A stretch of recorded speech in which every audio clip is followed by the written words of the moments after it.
So why can't our new £6 million signing get a start? What did last weekend's performance against Ross County tell us about the current state of the squad? Will Matondo finally get his highly anticipated start against Celtic or PSV? Was loaning out Hadji the right decision? Is this the most important Old Firm in recent memory? We discuss all this in today's podcast, so stick around. So what's the script with Danilo? Wasn't he supposed to be a flashy £6 million signing, yet he doesn't get a start against PSV, the biggest game of the season so far, and can't even get a start against Ross County?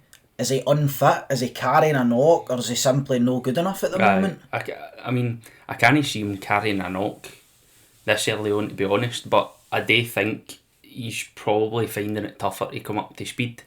Even in the performances we have seen him, showed a couple of glimpses of a really decent player, and I've always said it's the same with other signings as well. Yeah. With Shima, with Lammers, with Dessers, there's wee kind of snap moments of the kind of player there. Aye. And then the rest of the game, the Dessers pass, the Sima goal. It's kind of it almost seems like it's just a struggle getting used to the system, rather than them struggling to find themselves as a player. It's more like does it not worry you, right?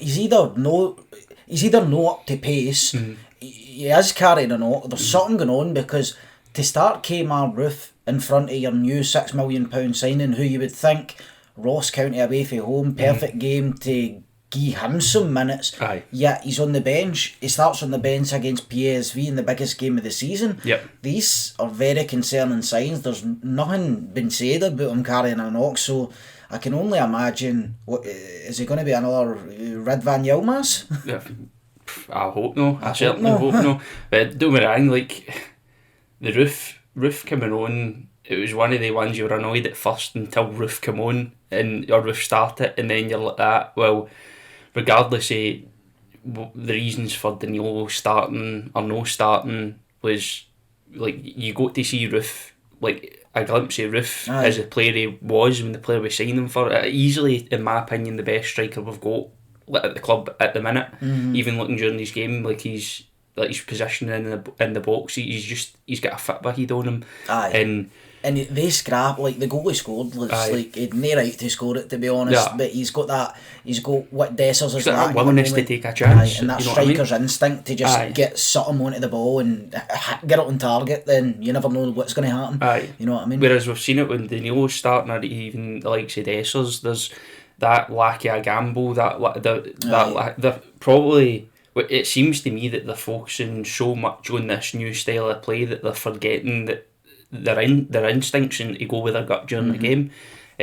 So that could be a massive possibility as to why Danilo's no starting as well. We started Dessers in the first leg against PSV, right? So I can only imagine that he's going to be starting the second leg as well, because we've not seen anything for Danilo in between that would suggest that he's going to start the second leg, unless Michael Beale messes about with the system or the shape of the team such that Danilo does come in and play a part. But why then does he rest Dessers, play Danilo and keep Dessers 100% for this game midweek? Again, these are the questions I'm asking. It's very worrying signs in terms of Danilo. Well, exactly. You don't really want to... I mean, if it is the reason that Beale's looking at him during training and thinking he's not quite there yet, then that, it's a valid excuse, but at the same time it is quite worrying, because when you're signing a player like that who's been brought in to create chances, score goals, you've spent that amount of money on him, then you'd probably want him to come in at the start of the season, play every single game and try and leave his mark. But that's just not happened. And alright, if he's not up to pace, right, maybe he doesn't deserve to play in the PSV game, which is going to again be a really tough game, or maybe the upcoming Old Firm. But Ross County away from home, surely he's up to that challenge. Aye. I would have played him. He never even come on. Well, did he come on? I can't remember. If he did come on, he never done much, and if he did come on, he wasn't on for long. Roof was maybe a standing to get some minutes, but then again, I didn't expect Roof to actually start the game over any of our strike. We played, Roof come on, he played maybe about 60 minutes or something like that. Was it 60? Roof played 60 minutes. 60 minutes. I think Come off. He's not played that much football, so that's probably all he's got in him at the moment. But at the same time, Matondo come on to replace him. Aye, exactly. Well, Matondo's one of the ones where, again, I think he should have started the game as well. I think he deserved his start. But again, I wasn't expecting, if you're bringing Roof off, you've got a £6 million forward sitting on the bench that is probably the obvious choice to come on, and he doesn't come on. Just says to me that Beale so far doesn't like the progress that's been made in training. Yeah. So let us know in the comments what you think about the Danilo situation, the reasons why you think he's not getting started in the comments below. So we beat Ross County 2-0 at the weekend in what was a pretty comfortable but by no means electric performance. I still don't quite understand how we can go toe-to-toe with teams like PSV that were 90 minutes away from being a Champions League side, yet we struggle to dismantle teams like Ross County despite being up 2-0 pretty early doors. Aye. I mean, a lot of the times it's a common thing, especially in Twitter. You see a lot of folks saying we're just choking to put two brilliant halves of football together. Yeah. We always seem to either come out all guns blazing in the first half, then coast the second half, or it's the other way about, where we the first half's a slog, then we go into the second half, have a rocket up our arse and start playing with a bit of intensity. I didn't see a huge amount of the first half, so that's probably where you come in, but for what I got for it, we started pretty well. We started well. We started as well as you would expect against a team like Ross County that's not going to come at you, you know what I mean? But I think the main concerning point for me is this slow build-up play. Mm-hmm. It's especially when you go 2-0 up against a team like Ross County, I think you can, let your players loose. The game's more or less won. I think that's where we need to work on the pace of our play, because if we do surpass PSV and get into the Champions League, you see a marked difference in some of the teams that we come up against, and what we're going to need to do, especially if we're going to play this counter-attacking style. Right. Well, you can't play a counter-attacking style if you're going to be slow and laboured, for the back to the front. Mm-hmm. It won't work for us in Europe. It never worked for us in Europe when we've tried it. When we were in that great run to the Europa League final, our counter-attacks were blistering pace, normally done by Tavernier, Barisic, Ryan Kent, these sort of players who we did move the ball quick for back to front, but I'm just no seeing great signs of that at the moment. Aye. I mean, it's one of the ones as well, because when you've got a game against Ross County which you're expected to win, mm-hmm. It would be, and obviously that's coming before a huge game against PSV, which you need a lot of energy to play in, and then an obvious huge game against Celtic next weekend. It'd be one of the ones where if we were getting in at half time 2-0 up, you're managing the game, you're in control of the game well, are you going to want to come out the second half and try and be as relentless as you would if it was a much bigger game? And I said, because I mean, that's what, in my opinion, I would rather we go out and we're absolutely relentless. We're going out and we're putting as many goals into these weird teams as possible.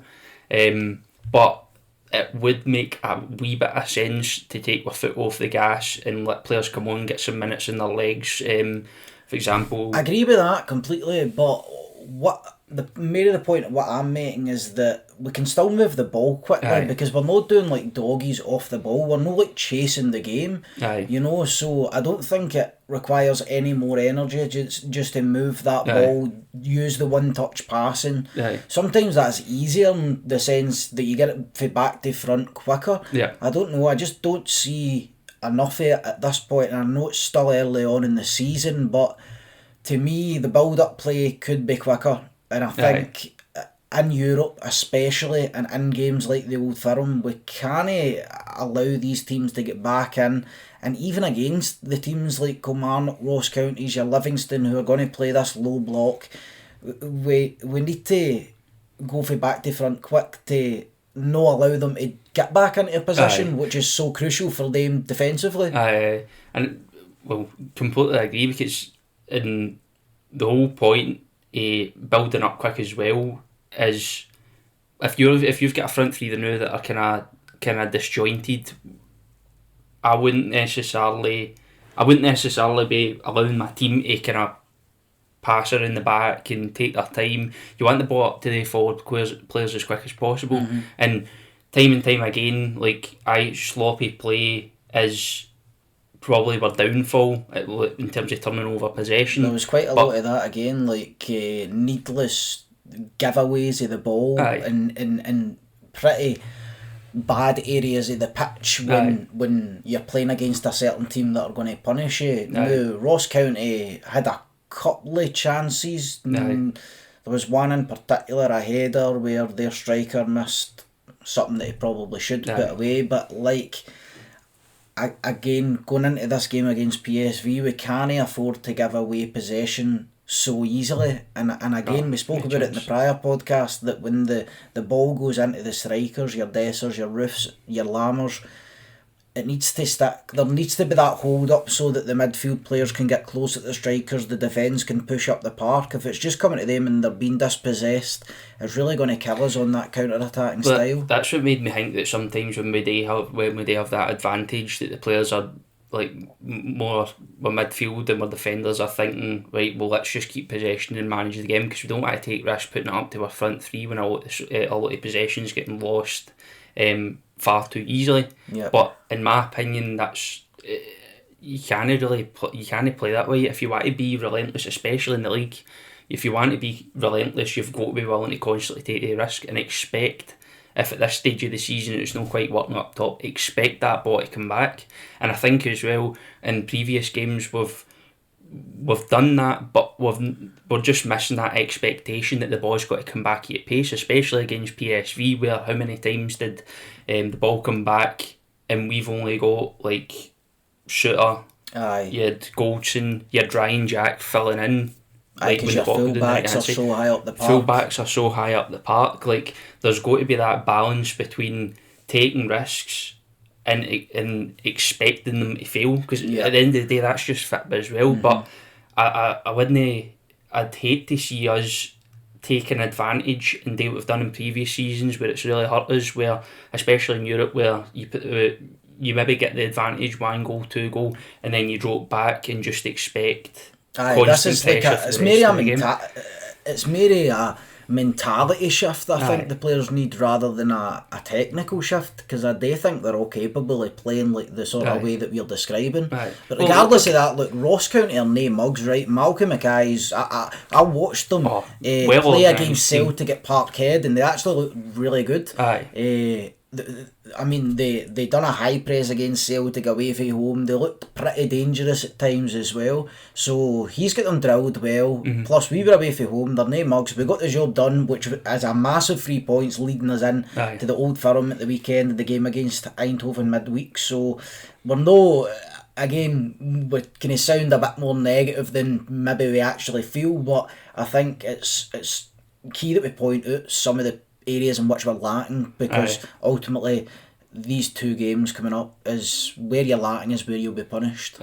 So what does Matondo have to do to get a start? For me, he's our most informed player at the moment. He looks to have the most confidence on the park out of every individual in that team. So why does Beale decide to start Kmart Roof ahead of him against Ross County in the league? Is this because he's potentially going to start midweek against PSV, or does Beale believe that his key attribute is to come on off the bench as an impact player?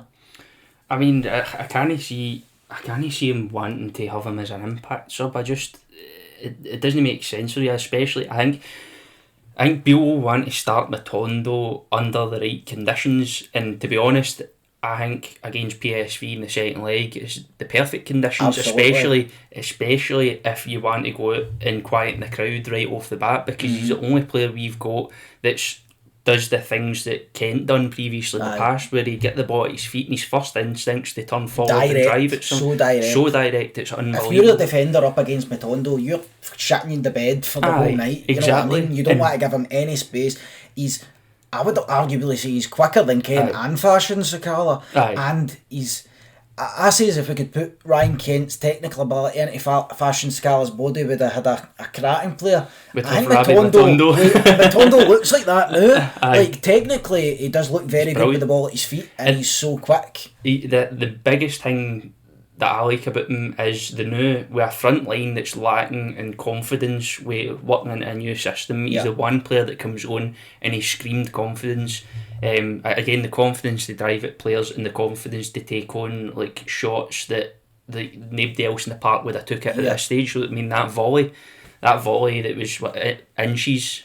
The technique was unbelievable, but I don't think there was any player playing with confidence who's willing to take that on. Nobody else in the team looked even remotely that confident at that time. See if it was anybody else in the team, the ball they'd have tried to take a touch, maybe tried to beat a man, or maybe tried to get a yard to get a shot away.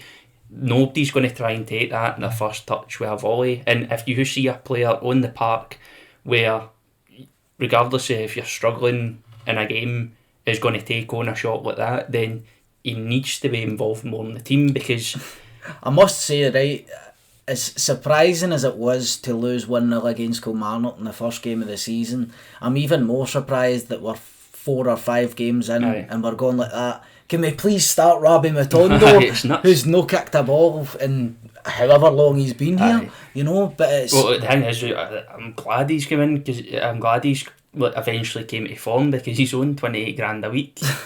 And we need a player in that position, in that role, you know. And these 2 games coming up, I think, are perfect for him. First of all, because, let's be honest, we're not going to come out all guns blazing against PSV. We're probably going to sit deep and try and hit them in the counter.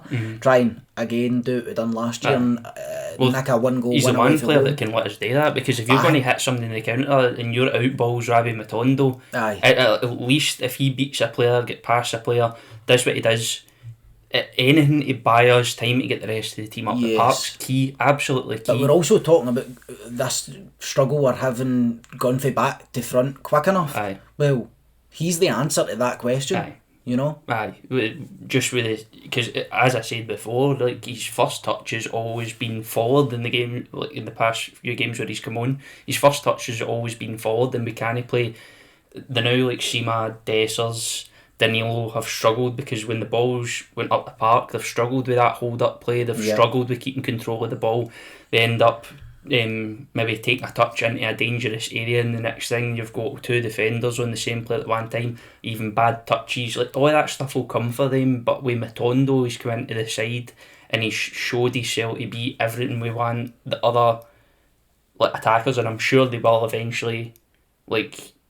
But they'll never have that pace. They'll never have that pace. They might have the technical ability, the goal scoring ability, but I'm thinking maybe a wee bit too far forward. We'll get to this soon, but the Old Firm. I mean, if Rabbi Matondo plays in the Old Firm, comes on in the Old Firm, like, I know he's going to be a terrifying player for any of the Celtic defenders to cope with. He's the sort of player you need in an Old Firm, a player who's going to be direct, get the fans behind him, get the energy in the stadium, because he gets on the ball, he drives, first instincts to cut inside, drive towards the goal, or feed in Barisic, do something positive, win a foul, and he's one of the players that can get on the ball and he can drive into the box. He's got the potential to win penalties, free kicks. He's just a dangerous player, and I really hope that he does get his chance. Again, something inside me tells me that he probably won't, and Beale is going to use him more as an impact player, but personally I will be disappointed if he doesn't start this game against PSV.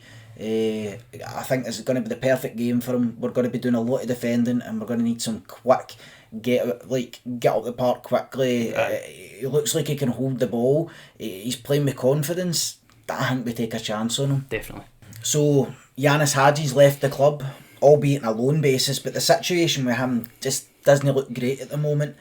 He really looked unhappy in that most recent press conference that he gave. Do you think it was the right decision to let him out on loan for the rest of the upcoming season? I'd say aye. Mainly because clearly Beale still thinks he's a very useful player at the club. When you've got a player that comes in a press conference, he's basically demands like minutes. But you don't see him. Starts. If a player's demanding starts, then there's only 2 options. You either start him and trust him, or you send him out on loan. Now, I'm not saying Beale doesn't trust him, but he clearly doesn't fit into the immediate demands of the squad. I think he's a brilliant squad player. He's come up with some crack moments in the past, but I think the right decision was to send him out on loan. An interesting thing about this situation is, well, you could sit there and go, oh well, he's sent out on loan, so when he comes back he's clearly still part of the plans, or else we'd have sold him. But I don't think that's necessarily the case. No, because if you look at Haji's Instagram post, it seemed more like a farewell than a I'll see you soon. Mm-hmm. So I personally, I was on the boat. We need to sell him, because he's still a useful squad player. He's still providing value. It's what the best I'll say about the situation is that I like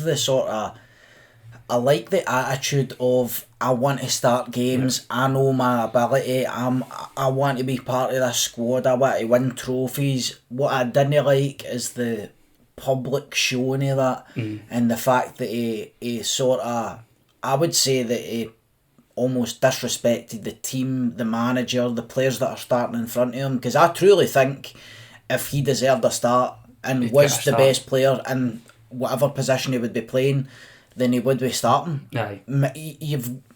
It's cliched saying, but the best players start. Aye. You know what I mean? The thing is, it never really... See, if you go at a press conference and talk negatively towards anything to do with the club, it's never going to end good.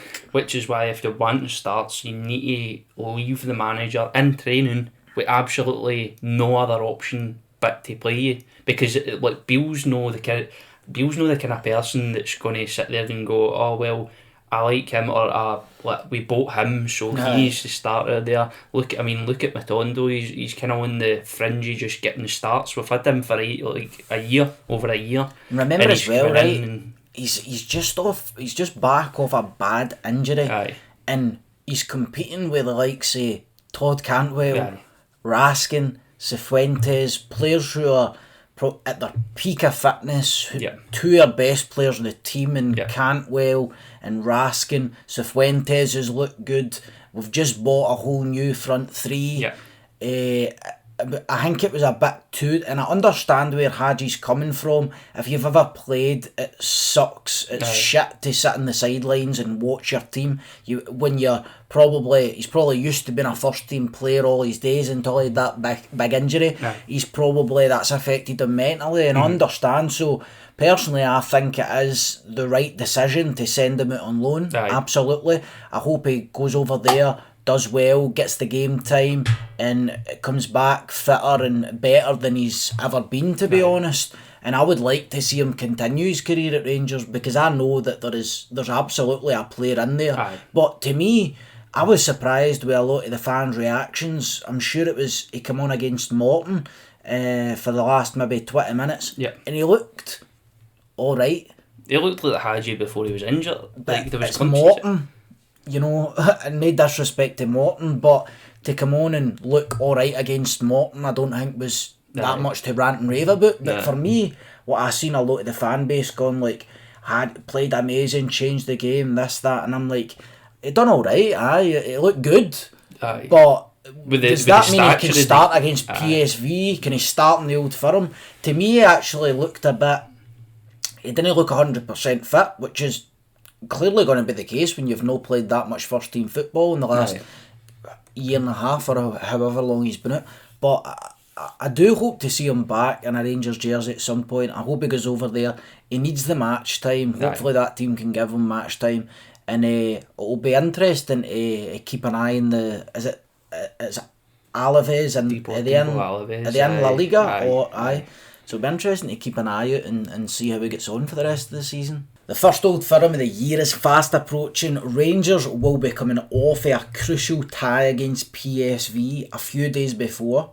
And Celtic, well, they can't beat Kelly or even net against St Johnstone at home. How does this one play out? As I said on Twitter, it's... You said you're full of confidence we're going to scud them, that's what you said. I basically said that I hate that we're full of confidence and I think that we're going to scud them. I can never be too confident going into an Old Firm, because... It's always no matter how much one team's doing and the other team's on form. I mean, I don't think either the two is are on the perfect form, but absolutely not.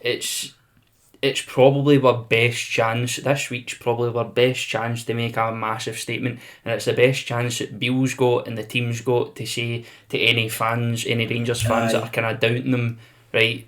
That's us now. We're ready Such to an interesting one, because they're coming off a defeat against Kelly, pumped out the cup, and a 0-0 draw at home against St Johnstone. So you're technically thinking like this is the perfect time to get them, but then something in me goes like, is it? Because like they need to win it, and then it'll be interesting depending on what happens midweek with us in PSV. Either we'll be on top of the world into the Champions League group stages, or we'll be out of the Champions League into the Europa League on a bit of a downer. So it's going to make for a really interesting tie. So many variables, because we could end up getting put into the Europa League, we're on a downer, and the players react and go, right, let's make it let's fucking make this old fun, let's go for it. I think the major factor for me in this Old Firm is that they've got a good few injuries in their defensive line. We've eventually established a solid back four that have played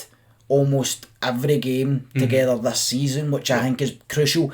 That's what really killed us last year, especially at this point. Remember, there was a time we were playing Sands and Leon King at centre back, and we were trying to fit Yilmaz in. At least we've got that solid. We're looking a bit better each game, I would say. And the most important factor has got to be that we're at home.